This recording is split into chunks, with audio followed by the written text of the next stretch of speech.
Mən Əlimərdan Əhmədov 1962-ci ildə Zərdab rayonunun Şıxbağı kəndində anadan olmuşam.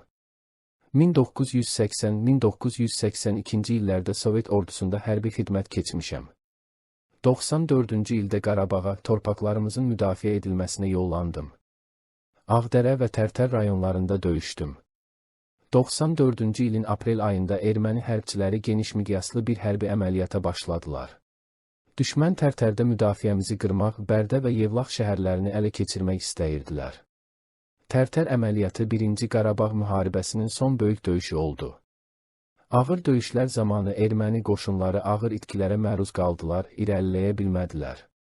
Azərbaycan qoşunları da ağır itkilər verdilər. May ayının əvvəlində mən də torpaqlarımız uğrunda şəhid oldum. Həyatımı layiqincə yaşadım və əminəm ki, övladlarım həmişə mənimlə fəxr edəcəklər.